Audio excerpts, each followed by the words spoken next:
And in this video, it's a recap of a webinar that I did in collaboration with ArchitectureChat on how to find success after architecture school. I'm here to drop some bombs, some truths, trying to get the reality of things done so you can be successful after architecture school, find a job, make lots of money, and then pay your parents and family back and drive a Ferrari. That's the idea here, drive Ferraris. But anyways, guys, I hope you guys enjoy, but make sure you hit that like, subscribe button. If you want to do a collab with me, let's talk about it. Hit my DM. Let's get to it, guys, man. Enjoy. After architecture school, the first thing I wanted to talk about is success is just success in general. Like, all right, so everybody has their own predetermined thing of success. Why do we need to do success? Why are we being successful?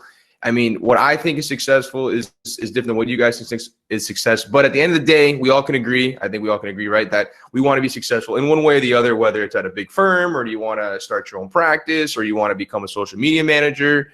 The idea is to become successful as a whole.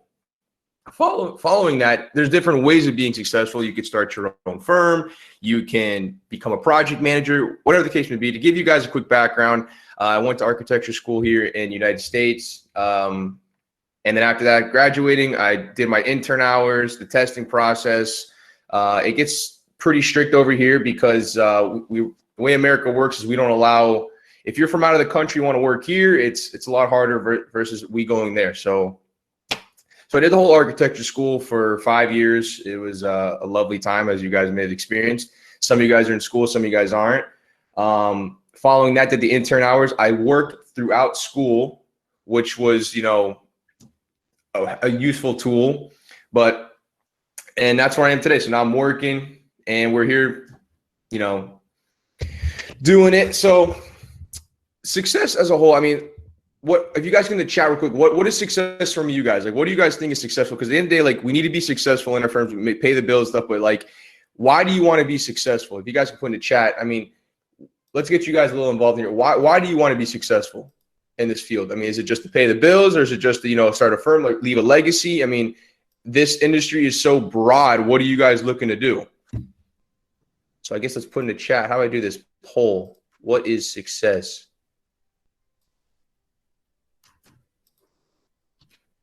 What is this? Let's see. Let me also find the questions from ArchitectureChat. Let's see real quick. Attach for your review. Let's see, guys. Chat questions, sent invitations. Okay. All right, so we'll jump into the questions real quick then to start it off because not too much action here. So, hello, I recently got my master's degree in architecture in Ukraine. Then I moved to New York City where I'm located. Any advice or suggestion or offer would be nice for you. Thanks for making the effort you're making. Any advice or suggestion? So you're trying to be successful in your career. Success is personal. Success for me is personal fulfillment of achieving goals. Okay, so that's pretty broad, but the idea is to basically be financially successful. I see for me, success is say no to some jobs. Once you obtain that level of success, so let's back up a second to say no to some jobs. In the very beginning, when you're starting out, you're pushing for every single job. You're trying to grab as much from the audience as you can to build your name, your reputation. To get to that point takes time, but you got to show, to get to that level, you got to show your expertise. You got to show credibility. And that comes with time. Eventually, you will get to a level where you want to say no to jobs, but it does take some time. But to get there, to speed the process up, let's say you want to say no to some jobs, you got to be, you know, you got to put yourself out there. People got to know who you are. You got to be so popular that people are coming to you. You got to build your way through marketing. You got to build your way through connections, relationships, networking. You got to basically build your clientele base that you have, let's say 20, 30, 40, 50 clients coming to you, that when somebody from the outside comes in, oh, I want to do this, you got to listen, I'm so busy. You got to be so busy that you got to say no to that. That's where you want to be. So that's how you can, like say no to jobs. That's how you get into say no to jobs. So let's see. The next comment is, I want to be successful to leave a mark in this industry. I want my ideas to inspire others. Legendaries. So if you want to be successful and leave a mark in the industry, what differentiates yourself from the pack? I mean, you got small time architects, you got big time architects. Do you want to do it by yourself? Do you want to build a team? For you to leave a mark in the industry, like something magnificent as Le Corbusier, you gotta really build a team, you really got to do some impactful stuff. So let's look at Le Corbusier real quick from an example. He's top notch. He's basically an icon in the industry. You just reverse engineer it. So he got there. How did he get there? Okay, so he did this, this, this. You look into his research, you look into his work. How did he get there? You got to find out his whole timeline. I don't know his whole timeline, but I'm saying that's research for you. You got to find out his whole timeline. You see how where he got to where he's now and where he started, and you basically reverse engineer it and see how you can basically take what he's done, little bits and pieces, and then incorporate it into your own design, because you don't want to be like a Corbusier. You want to be your own legacy. You got to take bits and pieces as inspiration, as a president study, as we learn in school, and use that to proceed forward. Leaving my mark behind. Same thing again. Leave my mark behind. You need to figure out a way that you can differentiate yourself in the industry. Is it just commercial? Is it just residential? What kind of style are you going to go for? So let's see, Alaya Iman, I want to be able to inspire and open doors for the younger generation of my success. Okay, so that could be done by, successful. You want to put in the success in that aspect. You get incorporated with your school, get incorporated with the youth. I mean, what about the kids? I don't know how the schooling system is where you are, but here it's middle school, high school, college, and then in college for your architecture school. What do you want to leave for the younger generation? Do you want to tie in with the middle school, you want to do young programs, you can do something like that. But at the end of the day, like, you're trying to push for that younger generation, lead by example. You got to start with YouTube, maybe start with TikTok, maybe start showing them what the ropes, showing them how things are done. And that's how you can, I guess, inspire the younger generation, by showing them by example, because that's how they learn. To me, success is the ability. So everyone's got their idea of success. We all want to become successful in one aspect, but at the end of the day, the most common thing here is that we need to do it. It needs to be your duty, your passion. I mean, if you're not pushing for success, then what are you pushing for? If you're trying to push for being comfortable, it's just not. You're going to get burnt out. You're going to get wiped away by the competition. The economy is going to kill you over, because as we all have seen with COVID, being comfortable can lead to a lot of distress and bad things can happen. You don't want to be comfortable. You want to be continually pushing day in and day out, whether it's to inspire the youth, leave your mark behind, say no to jobs, personal fulfillment. You need to continue pushing, because as you grow and as you become a better architect, your envision of, being comfortable, you got to keep going. You can't just stop. So you want to impact people and lives, inspire people to do better and be better. How do you want to do it? Well, you could start by doing, videos on YouTube, TikTok. I mean, just start pushing stuff and don't stop. Even though things are going to get hard, you got to keep going, because this how you can't stop. You got to just keep going, because again, the second you get comfortable is the second you get wiped out. As we all have seen this year, you got to stay on your toes and continue pushing forward. So I want to learn about architecture as a subject and increase my knowledge. If I do this like this, there we go. So pretty lost what to do after, but I don't know what to sit in a firm. Pretty lost. So pretty lost what to do after. So now that we kind of determined that, this is what we need to do is strive for success. I don't know how your testing process is with where you guys do your exams and stuff. In the United States, we got to go for the ARE.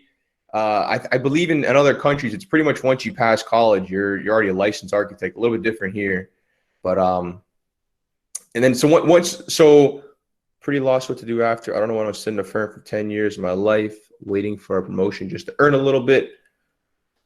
Why? What to do after? I don't want to. For somebody waiting for a promotion. So you're pretty lost what to do after. I don't know. I want to sit in a firm. What do you mean by that? You want to sit in a firm for 10 years working for someone for promotion. So it kind of ties in Shruti Pandey. I don't know if I pronounced your name wrong. Please don't kill me. Pretty lost what to do after. I don't know.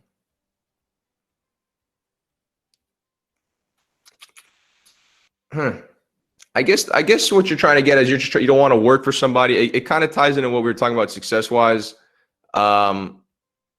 You got to figure out what's works for you. Like, what are you trying to achieve? Okay, so let's say you want to start your own firm.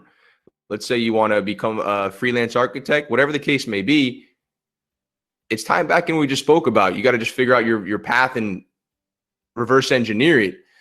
I don't know. Anyways, like the first job, working for somebody and now working, okay. So you want to become your own boss, from my understanding. So if you want to become your own boss, like for example, like give you guys a background. I worked for a firm for several years.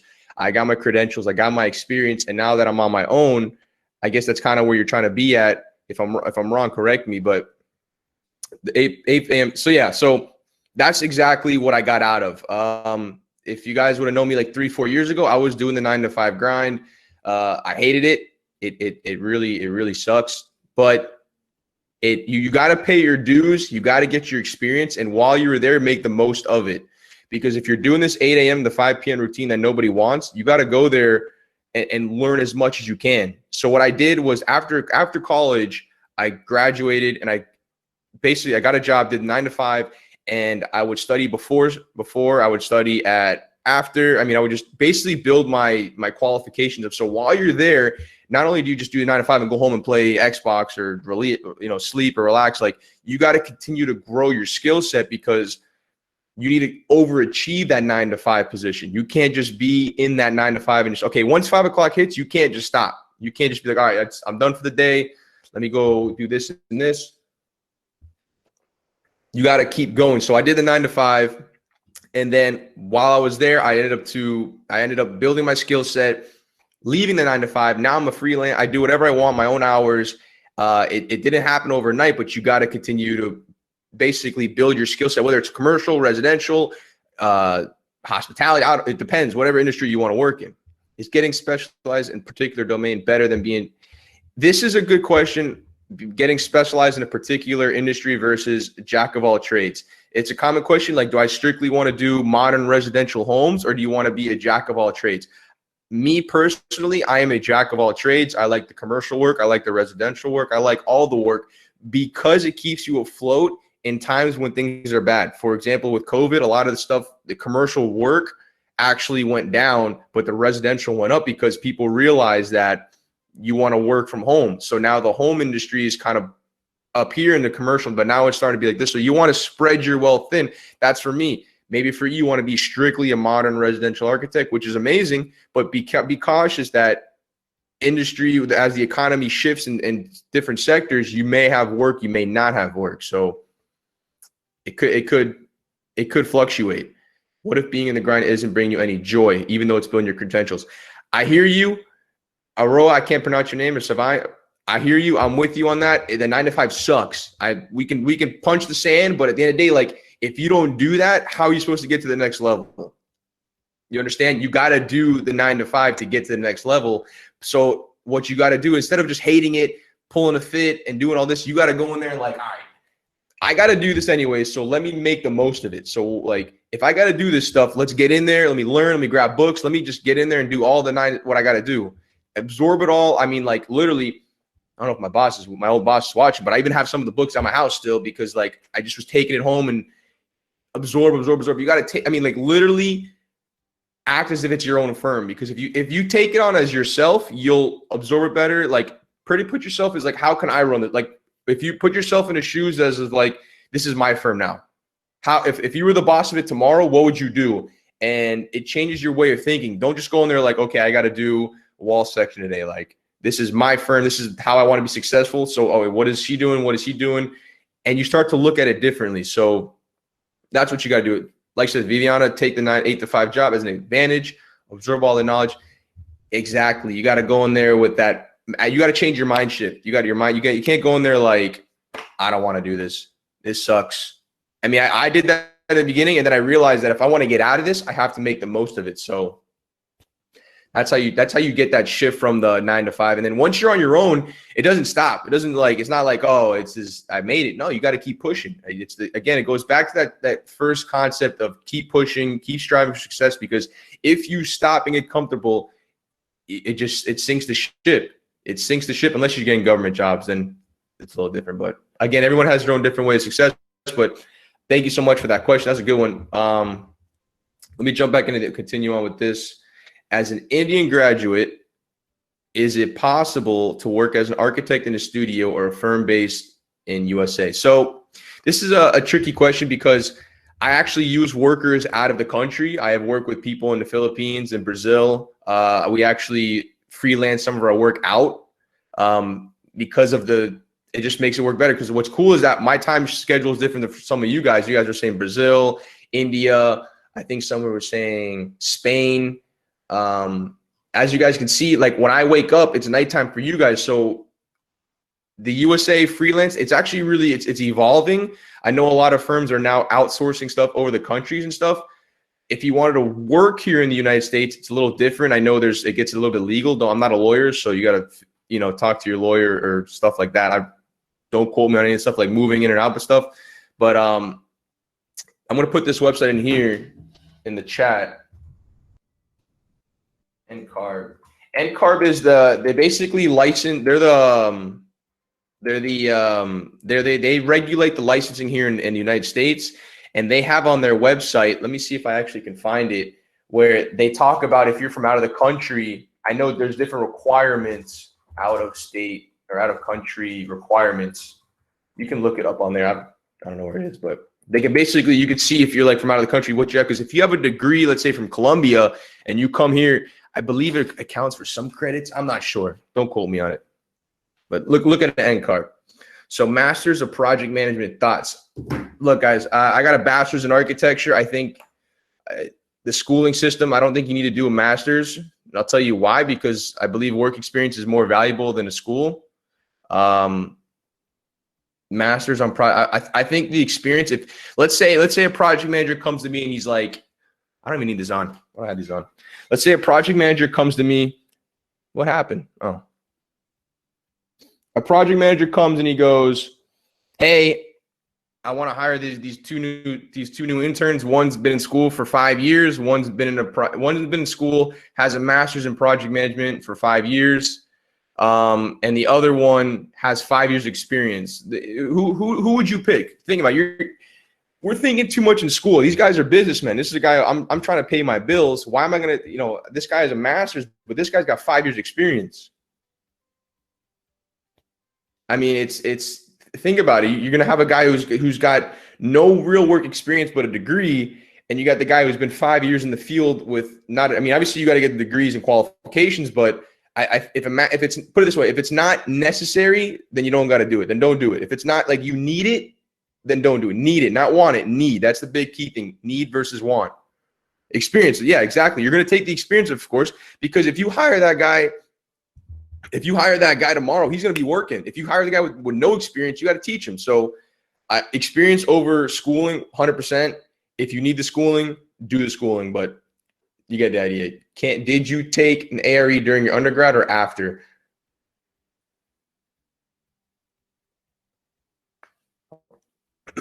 So I took my AREs after. Excuse me. I believe now you can take the ARE during undergrad. I'm not sure. You got to check the NCARB website. It depends on your state. Certain states have different restrictions, but a bit off track. What are your views on masters in space architecture? I don't know what space architecture is. I've never heard of it, so I'd have to educate myself. It's a good question before I answer you and mislead you. But again, if it's not necessary, if you don't need it, do you need the master's? I don't know. Depends what you're going for. How do you manage to get an internship job in the U.S. while being a graduate? Well, you got to get your feet wet. You got to get an internship / job. You got to start getting in the field, whether it's drafting. I mean, like you need experience, whether one way or another. So what I did to get my first bit of experience, I started at 18 and I went to a firm and I interviewed with the boss and I said, look, I'm in school. I want to be an architect. And he goes, that's fine, but I can't pay you. So I said, you know what? That's fine. I'll take the experience. That experience with zero pay, $0 was what like propelled my career like years ahead. I didn't realize at the time, but by just getting the experience propelled me for years. That while I was in school working, having experience, there's kids in my class that never had experience. So when I graduated, you have a graduate that has experience and a degree versus just a degree. Again, it goes back to what we just said, experience. You got to get out there. You got to figure out, how do you manage an internship? You want to get an internship? Knock on every architect's door in the next 30 miles or email them, call them. I mean, like literally harass these people. Hey, you guys got an opening? All right, next month. Hey, you guys got an opening? Try again next month. Hey, you guys got an opening? I mean, like, go in there, knock on the doors. I know things are hard with COVID, but literally kick the damn door down and go in there. Hey, I'm trying to get a job here. Let me work for you. Let me clean up like literally anything just to get your feet wet, because you can basically say, I work for Joe's architecture firm. And now you go use that experience and you use that as a tool to leverage yourself to the next level. You got to kick the door down, get into a firm, whether it's drafting wall sections, stair sections, schedules, whatever the case may be. You got to get the experience. And then you take that experience, you leverage it to the next firm.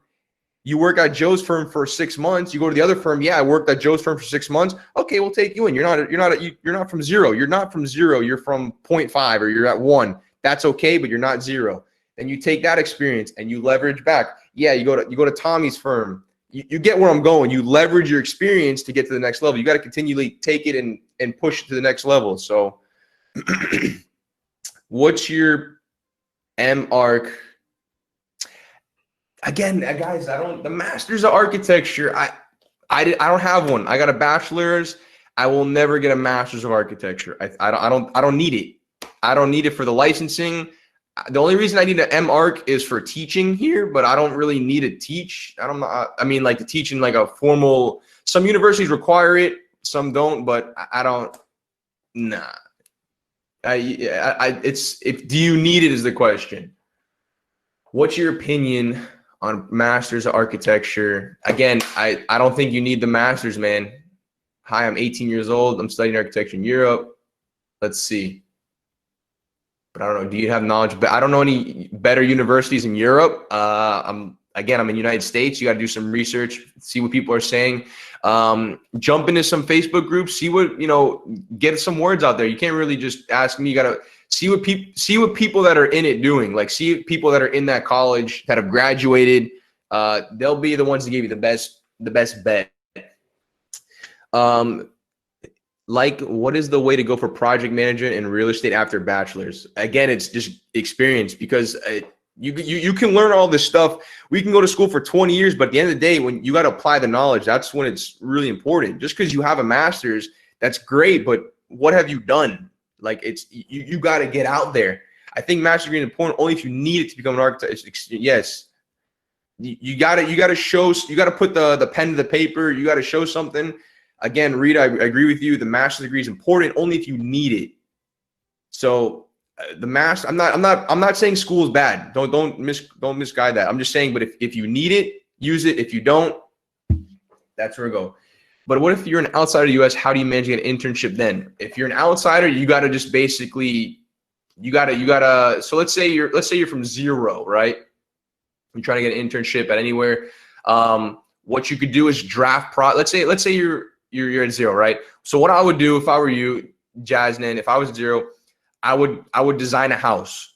I would design a house from scratch, literally scratch. I would draw the full plans, and I would go to firms and say, hey, this is a project of mine. I started. Can I internship for free, 6 months, whatever you need help with? And you show them something that you've done work, whether it's schoolwork, whether it's side projects, whether it's fun projects. Show them something, and then just keep knocking on doors. I mean, like, that's how I would do it. So please tell about the ARE. So the ARE is the Architectural Registration Exam. It is administered through NCARB here in the United States. To become a licensed architect in the United States, you got to go to school, you got to have experience, and you got to pass your exams. You have those three, ta-da, you get licensed. So the ARE is administered by NCARB. There's 6 exams. Each exam is in different sectors of the architecture industry. 3 of them are pretty much contract-based. The other ones are like project-based, and it's a tough process.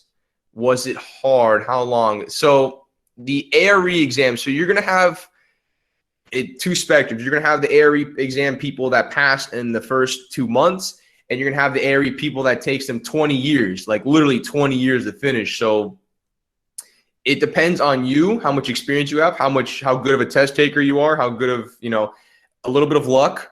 It takes a lot of time. It takes, you got to basically, it mixes the work experience with the book experience. I mean, you got to study contracts, you got to study lighting, HVAC, plumbing, building systems, building materials. I mean, like, the list goes on and on. It's really, really tough. is it necessary to get the ARE? In the United States, it is. In the United States, you need to pass ARE to become a licensed architect. I know some of you guys are in India, Brazil, Spain. I don't know how it is over there. Different licensing requirements versus licensing requirements here. So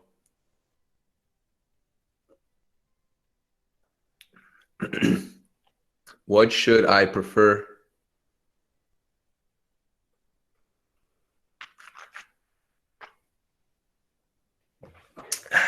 Let's see, guys. What do we got? Can anyone appear in the ARE? Again, it's check out ncarb.com. I'm not part of them. I'm not sponsored by them. I'm not affiliated with them, but that's where you find that information out. Who can take it, who can't. Let's see. What should I do if I prefer he doesn't like to sit? Let's see. In France, you need a master's of one. You need a master plus 1 year work to become an architect. See, so like in France, Rita, like you're saying, in France, you have to get your master's. So you get your master's. Can you please tell me what the criteria kind of put? Okay, so real quick, this whole portfolio thing. I know that this is a double question. Maria and Yash, the portfolio. Guys, the portfolio thing is way overhyped in the real world. I'm going to keep it honest with you. The portfolio stuff, it's really cool, but you got to show some, like, again, it goes back to the experience, but you have no experience. How do you get experience? You got to make experience. So whether it's, you find your jobs, but portfolio, you got to make it clear. You got to show them what you've done, what you haven't. I mean, you don't say what you haven't done. How do you improve your portfolio? You say what you've done. I worked on this project. This is what I did. Show some pretty graphics, how you want to illustrate it. That's good. But you need to just basically get to the point. I worked on this project. I did this, this, and this. Boom, next project. I worked on this project. I was a project manager. I coordinated with consultants. I was on the job site. I was dependable. I was coordinating with, clients, consultants. You got to just basically tell them what they want to hear and tell them, hey, this is what I did. Boom. I worked on this next project. You got to just basically show them, quick rendering or whatever the case may be, but be honest with them because they can call your other jobs, but just make it brief, quick, because think about it. These firms get like 20 proposals or 20, portfolios a day or whatnot. Stand out, do something different, but be clear and concise.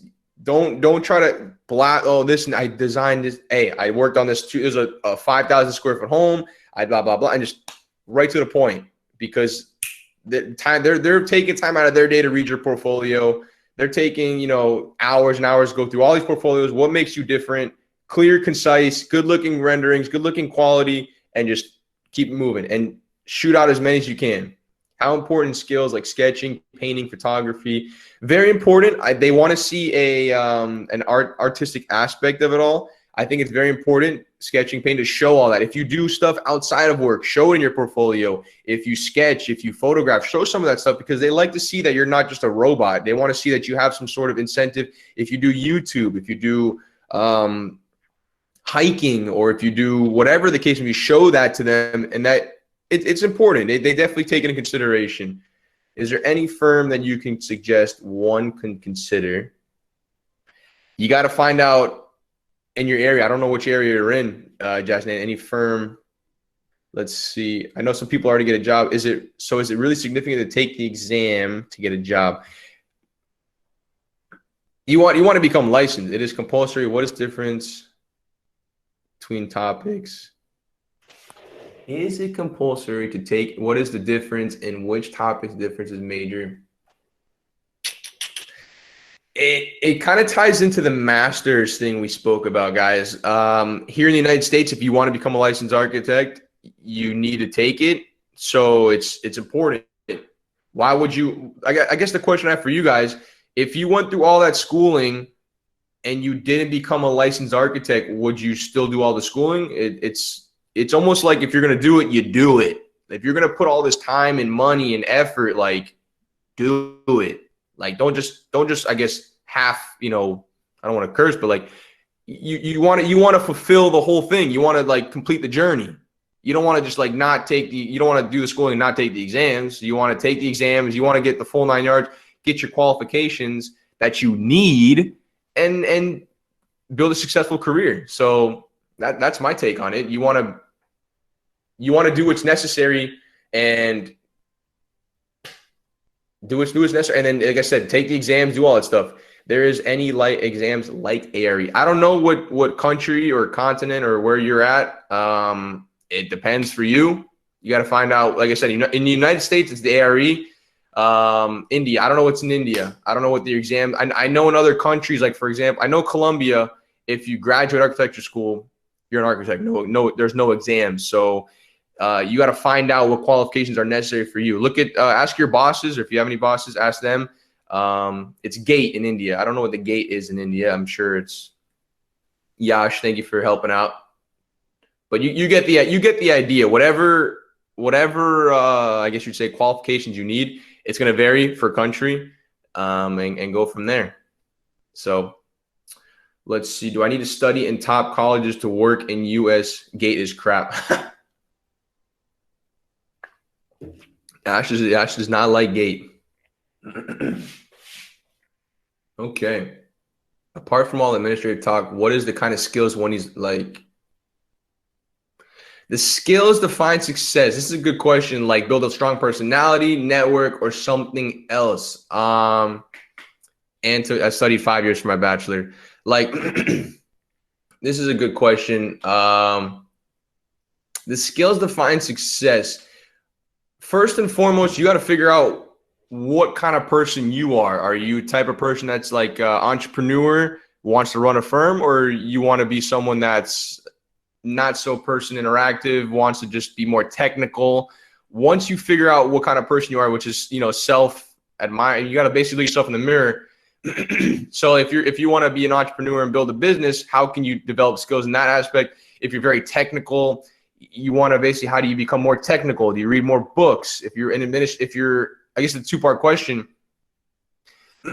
How do you find skills? You see what other people are doing successful. You take what they do, you take what you do, and you basically put it together, mash it together, and you integrate that into your everyday life. So what I like to do is I like to see what people are doing successful. I want to, because they're gonna, like, you look at people that have done it before, and you see how they act, you see how they talk to clients, you see how they present themselves, how do they dress, what do they do, what are their routines. That's how you take that and you use that as inspiration and you add your twist to it. If you're more technical, like if you want to be more in the best, so you see how this person redlines certain aspects. Okay, so how do they do that? What do they learn? How do they learn that? You see what other people do, and you take it and make it better. That's pretty much how all inventions work in life. But that's the aspect that you want to use that concept, take what they do and make it better. If they talk well, talk better than them. How do they learn that? More books, more YouTube, educate yourself. At the end of the day, knowledge is key. Applying it is key as well, but you got to get the knowledge first and then apply it. So see what they do, make it better, and add your little twist to it, which you could do. Like advice you wish you told somebody before. Tell us, this is a good question. This is a good question. Wish you would have told someone before.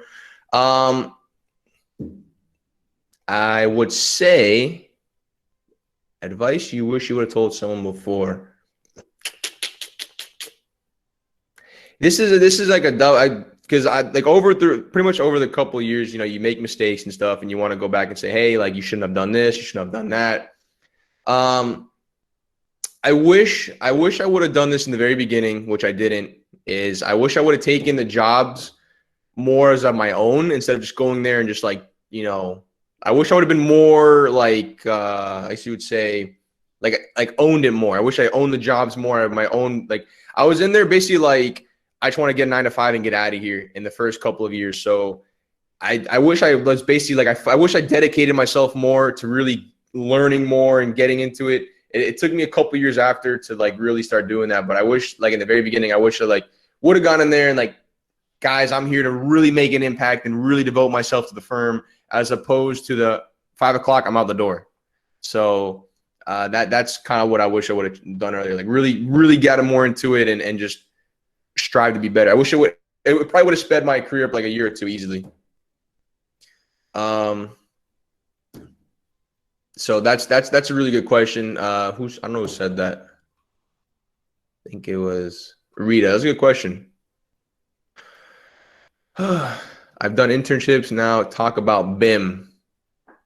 BIM is it's we'll talk about BIM. It's definitely growing over the years. We use Revit here in the United States, Revit and AutoCAD. Some people use other firms, other programs. Different firms use different programs. I've seen people use just SketchUp. What's the other program? I think it's what you call it? It's like a Revit project. It's like I think it's like I don't know. It's a Revit like a Rhino. People use Rhino. ArchiCAD. That's the one. ArchiCAD. Thank you so much. ArchiCAD. So yeah, ArchiCAD. Every firm uses different. I know firms that use just ArchiCAD. I like Revit. I use Revit because that's my bread and butter.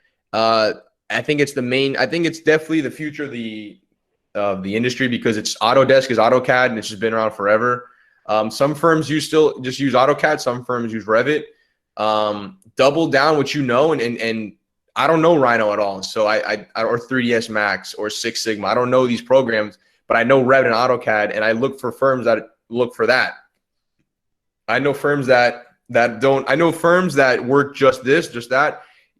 Figure your skill set because if you know a little bit of everything, it's good too. But it's definitely I guess you'd say smart to like have your toes in each of the waters or something like that. You understand each of the programs, but Revit, AutoCAD is my bread and butter, and I use that as a leveraging tool. I go to firms and say, hey, I know Revit. The firm that I'm a consultant for right now, the reason I'm there is because I know Revit, and actually all the Revit people left. So now that I'm the owner who knows Revit, I'm now valuable to the company. So Revit and all that stuff, that's what I use. So BIM is the future. I get on it now because it's only a matter of time. So I'm trying to figure out what gets you. How much do you think we need licensed in those softwares? I don't think you got to be licensed. I think you just got to be competent. And what I mean by that is like you got to be able to like say what you got to be able to do what you say. Like if you can do this, like you got to show them. So do the licensing, do you need it? No, but it definitely helps with applying for jobs 100%. If you have a license in Revit, you're like a certified Revit technician or AutoCAD technician or whatever. If you want to do it, I don't see why not. I'm not opposing it, but I definitely, you got to, at the end of the day, show what you can do. How much you earn the starting stages of your job versus now. I make $1.5 million. I'm just kidding. I started off making $0 an hour. I made $0 an hour, guys, in the very beginning. And then I made $7 an hour, and then I made this, and then I could talk to you guys about how to get more money in the next, like that's a whole nother question right there. That's a fun one. Knowing a few softwares very well versus knowing a lot of them. I think both work here, but the knowing a few softwares very well is probably better for you because you'll get more exposure. Like I know SketchUp, but I'm not like I'm familiar with it. And then what you'll do is that here's a good one is firms will tell you, they'll ask you like how good you like. They say they want you to know the broad range, but they'll tell you if they want you like I guess the firm will say at least proficiency, or they say you need to be good in this program. Then you can be like, hey, I've done experience, and it gives you some room to play with, I guess you would say. Is there any career regarding architectural traveling? Architectural traveling. This is a good question. Architectural traveling. I think everyone should travel. I need to do more of it myself. It's really important to travel because you get exposed to other styles of architecture. When you're in your area, you just see like your style. But when you're in another area, you really experience it and you really grow from it. You see what they do, how things are done in other areas. And it really opens your mind, and it kind of makes you see your architecture different versus theirs. Here where I work and live, everything is concrete. We use concrete. And then I went out of the state not too long ago, and everything is steel. So it's cool to see how things change and how they do it. So definitely travel a bit. What do you think of architectural intelligence? I'm not too sure about artificial intelligence. That's a crazy question. I'm not sure. What do you prefer? If I don't know something, I'm gonna tell you, but it's a good question. I'll have to look into it. I don't know the artificial intelligence. I can look into it though. What are your preferred alternate care options? I don't know what that means. Carrier options. Can you tell more about your experience at your current firm? Infirmment. So My current firm right now, I'm a consultant. I'm a freelance. I make my own schedule. The firm that I work for is actually in another like state. Like they're actually not here, like in another state. And I work remote. Everything's remote because of COVID. I make my own hours a day, but I fill a timesheet out. And then on the side of that, it's really cool. I like working with them. They give me a lot of freedom to make my own time and schedule, which is where I like them the most. So thank you, Albert Architecture, for the time, and look forward to working with them. What are your preferred alternate career options after architecture? This is a good question too. If after architecture, here's the thing: architecture is going to be with me for the rest of my life. I always want to be involved in it till I die. I love it. I love it so much. Real estate development. I like real estate a lot. Investing. I like really investing in stock market, real estate development. I mean, that's like I love it so much. I like seeing things come to life. I like taking a vision and building it. So maybe I'm the architect of my own projects. I don't know yet. It's still developing, but I right now, if I had another alternative, it would be like real estate broker, something like that. Parth, we spoke about the masters. If you need it, do it. If not, don't do it. But if you need it. Is there any career option extraterrestrial architecture? I don't know about that, Ash. That's a good question, but I never heard of extraterrestrial architecture. Is being an ace in sketching an advantage in architecture? 100%. If you could sketch, that's pretty important. I think it's important that you can sketch. I'm not a great sketcher. I'm not gonna lie. I double down on what I can and can't do. If I'm good at it, I continue working on it. If I'm not, we lost it. If I'm good at it, I make it better. But if I'm not good at something, I understand where my weakness is, and I can't sketch. That's okay. So let's see, like colonials and Mars and Moon. Ash, whatever you were having for food or breakfast, please let me know, because you got some good looking questions, man. I don't know where you find that stuff, but space art, I've never heard of it. Really, space? I mean like space architecture. I'm really kind of space architect. I'm gonna write this down. Space architecture. I've never heard of it. That's some cool looking stuff. If I've never heard of it, but if you could do it, Ash, let me know, man. That's pretty cool. How can a person from outside country licensing with AIA? You got to check out ncarb.com. I don't really know how it is outside the license. You got to, NCARB's the one who's going to really be the guard gate for that one. So, well, guys, 45 minutes in. Questions? Anything? Last questions? Let me see real quick. You think qualified? But I am going to ask you guys a question. Okay. First of all, I'm going to ask you guys if you guys can follow me on YouTube. I'm trying to build my YouTube channel trying to build the YouTube channel that I'm working on, spread some knowledge. A lot of these questions I'm definitely going to make some videos out of, but you guys should definitely follow me on YouTube. I'm going to build that up. Do you think you are more qualified? Let's see.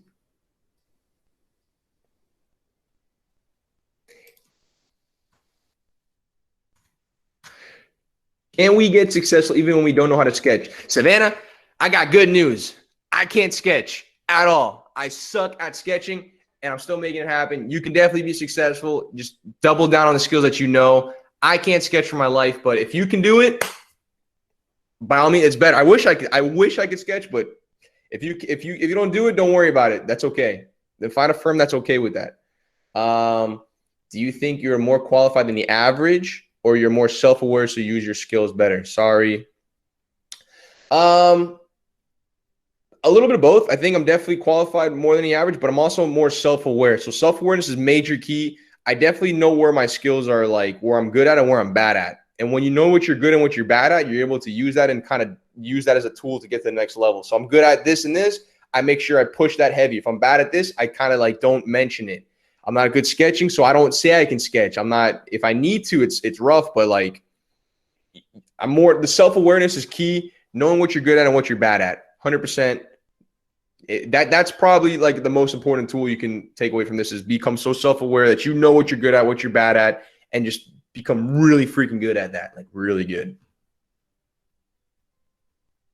So let's see how to become a good project architect.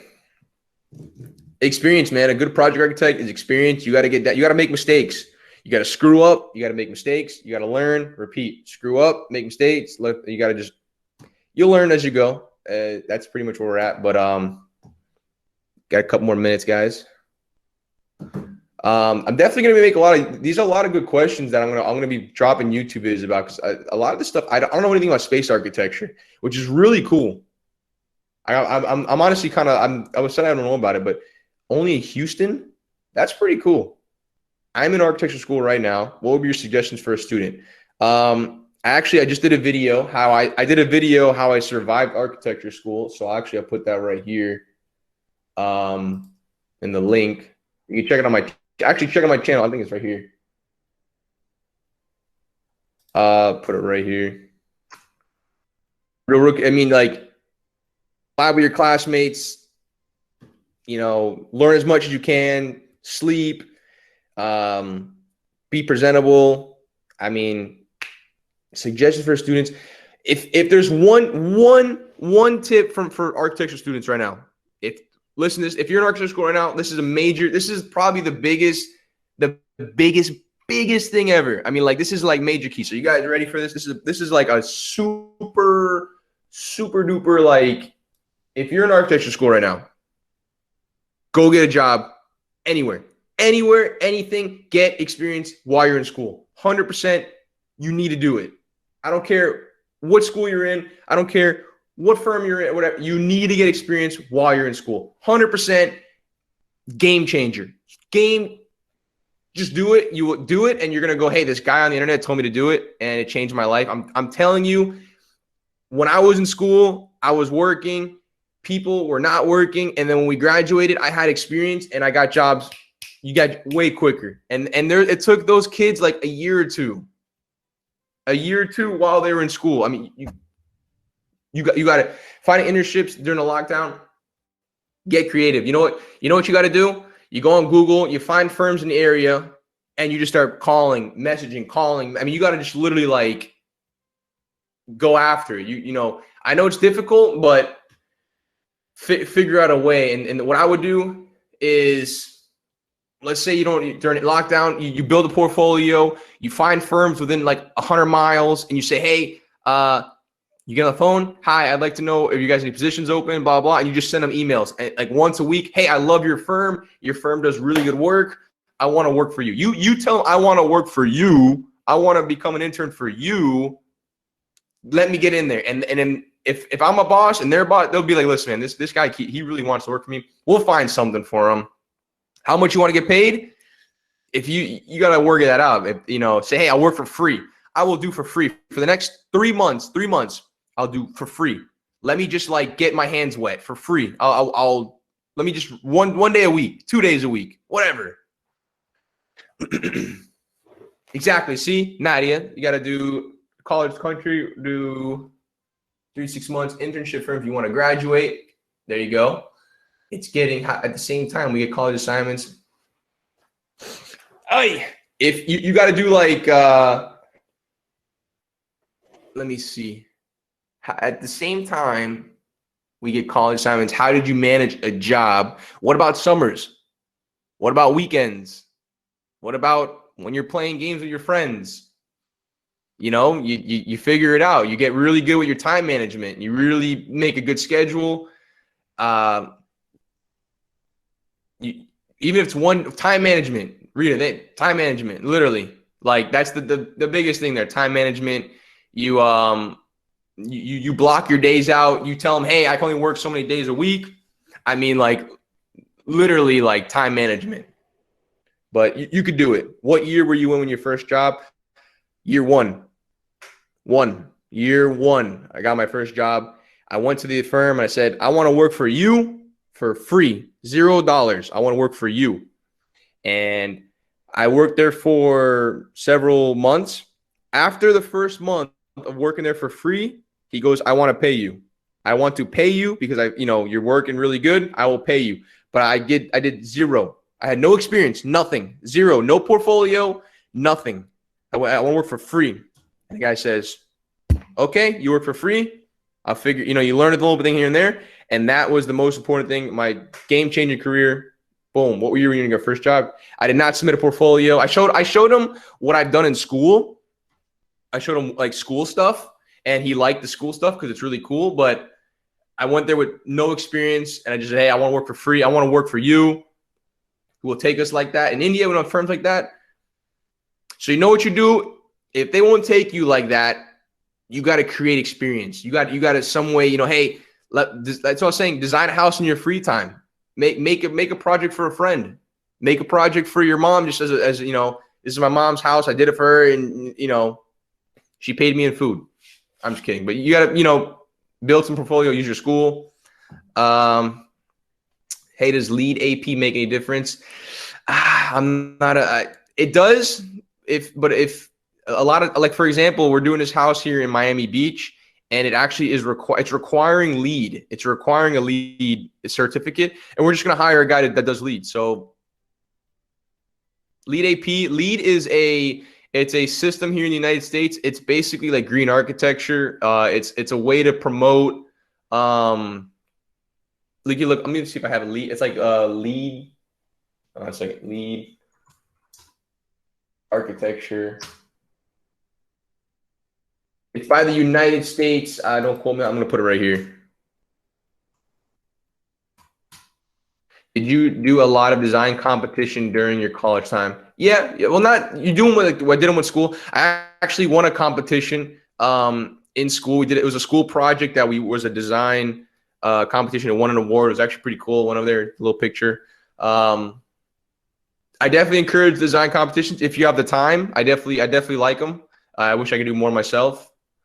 Architecture competitions are also valuable and help internship. Yes, 100%. If you can do an architecture competition and you win it, and here's the best part. Here's the best part about architecture competitions. If you don't win, it's experience. You're creating experience for your portfolio. So if you lose the competition, you don't tell them you lost. You say, hey, I submitted and then it was in a competition. Did I win it? No one's got to know you didn't win it. It was in a competition. But hey, you gotta sell it. You gotta sell it. Sell them. You gotta sell yourself. Hey, I was in a competition. Look what I did. Sell them. In India, it's griha. I don't know if I said that right. I'm gonna look that up. You guys this is really and this griha. Cool. And space architecture. Promote sustainability. Yeah, sustainability. That's the idea. Do you do drafting or use soft? I do drafting and both. It's both. If I get overwhelmed with drafting work, I outsource the work. And you use that as your software. So the scope of sustainable architecture in the United States, guys, probably my last question because getting towards the end. The scope is just basically you want to promote green building for the environment. We're pushing for better, long-term buildings, not as much on the environment.